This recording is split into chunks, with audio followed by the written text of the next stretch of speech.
എല്ലാം ശരിയാകും കേട്ടോ, എല്ലാം ശരിയാകും കേട്ടോ. അതല്ല പ്രത്യാശ. എല്ലാം ശരിയാകുമെന്ന് പറയുന്നത് ശുഭാപ്തി വിശ്വാസമാണ്, ഓപ്റ്റിമിസമാണ്. എല്ലാം ശരിയാകും, ഒരാശയമാണത്. മറിച്ച് ദൈവത്തിൽ അർപ്പിക്കുന്നതിൻ്റെ പേരാണ് പ്രത്യാശ. അപ്പൊ പ്രത്യാശ അർപ്പിക്കേണ്ടത് ദൈവത്തിൽ, ദൈവത്തിൻ്റെ പദ്ധതിയിൽ, നിത്യജീവിതത്തിൽ. മറിയം മംഗളവാർത്തയിൽ പ്രത്യാശ അർപ്പിച്ചത് ദൈവത്തിൽ, ദൈവത്തിൻ്റെ പദ്ധതിയിൽ. നമ്മുടെ ജീവിതവുമായിട്ട് കറക്റ്റ് ചേർന്ന് കിടക്കുന്ന സ്ഥലമാണ് കേട്ടോ ബേത്ലഹേം. എന്താ സംഭവിച്ചത് ബേത്ലഹേമിൽ? ബേത്ലഹേമിൽ അവൾക്ക് അവഗണന. ആർക്ക്? ദൈവത്തിൻ്റെ അമ്മയാകാൻ നിയോഗം കിട്ടിയവൾക്ക് ബേത്ലഹേമിൽ അവഗണന. എന്താ അവഗണന? കതക് കൊട്ടി അടയ്ക്കുന്നു അവളുടെ നേരെ. അവഗണന, പരിമിതികൾ. ഒരു കൊള്ളാവുന്ന വീടില്ല, സൗകര്യമില്ല എന്ന് സങ്കടപ്പെടുന്നവര് ബേത്ലഹേമിന്റെ അവസ്ഥയിൽ നിൽക്കുകയാണ്. അപ്പൊ അവൾ എന്താ ചെയ്യുന്നത്?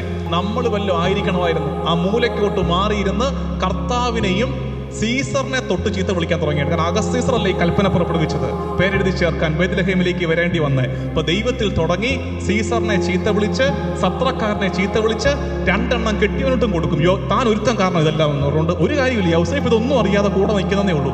യൗസേപ്പിനെയും ചീത്ത വിളിച്ചിരുന്നേനെ. പക്ഷെ മറിയം എന്ത് ചെയ്തു? പരിമിതികളുടെ നടുക്ക് കൂടെ നിൽക്കുമെന്ന് കരുതിയവരും ഒന്ന് കൈത്താങ്ങാകുമെന്ന് കരുതിയവരും കൈയൊഴിയുന്ന നേരത്ത് നമ്മൾ കടന്നു പോകുന്ന അനുഭവം. കൂടെ നിൽക്കുമെന്ന് കരുതിയവര്, കൈത്താങ്ങാകുമെന്ന് കരുതിയവര് അവഗണിച്ച് കതക് കൊട്ടി അടച്ചു. പരിമിതികളുടെ നടുക്ക് ഒന്നിനും സന്തോഷമില്ലാതെ നിരാശപ്പെട്ട് തീർന്നു പോകേണ്ട ഒരു നേരത്ത് അവൾ എന്ത് ചെയ്തെന്നറിയാവോ? നമ്മൾ വായിക്കുന്നത്, അവള് പെറ്റിട്ട കുഞ്ഞിനെ പിള്ളക്കച്ചയിൽ പൊതിഞ്ഞ് കാലിത്തൊഴുത്തിൽ കിടത്തി, പുൽത്തൊട്ടിയിൽ കിടത്തി. എന്ന് വെച്ചാൽ എന്താ അർത്ഥം? അവളുടെ കയ്യിൽ ഒരു കച്ച ഉണ്ടായിരുന്നു, അതുകൊണ്ട് കൊച്ചിനെ അവളങ്ങ് പൊതിഞ്ഞു. അവളുടെ മുമ്പിൽ എന്തുണ്ടായിരുന്നു? പിള്ളത്തൊട്ടി, ഈ കാലിത്തൊഴുത്തുണ്ടായിരുന്നു. അങ്ങോട്ട് കൊച്ചിനെ കിടത്തി. പിള്ളക്കച്ചയിൽ പൊതിഞ്ഞ് കാലിത്തൊഴുത്തിലേക്ക് കൊച്ചിനെ കിടത്തി. എന്താ അതിന്റെ അർത്ഥം? അവളെ കൊണ്ടാകുന്നത് അവൾ ചെയ്തു. മുഴുവൻ തകർന്നിരിക്കുന്ന നേരത്ത്, ഞെരുക്കത്തിന്റെ പാരമ്യത്തിൽ നിൽക്കുന്ന നേരത്ത് മറിയം ചെയ്തത്, അവളെ കൊണ്ടാകുന്നത് അവൾ ചെയ്തു. അവളെ കൊണ്ടാകുന്നത് അവൾ ചെയ്തപ്പോ അവളെ കൊണ്ടാകാത്തത് ദൈവം ചെയ്തു. അവളെ കൊണ്ടാകുന്നത് അവൾ ചെയ്തപ്പോ അവളെ കൊണ്ടാകാത്തത് ദൈവം അവൾക്ക് വേണ്ടി ചെയ്തു കൊടുത്തു. അതുകൊണ്ട് നിങ്ങൾ ഓർത്തേക്ക്, നിങ്ങൾ ഇപ്പം നിൽക്കുന്നത് ബേത്ലഹേമിലായിരിക്കും. കതകൊത്തിരി നിങ്ങളുടെ മുമ്പിൽ കൊട്ടി അടച്ചിട്ടുണ്ട്. ആരും കൈത്താങ്ങില്ല.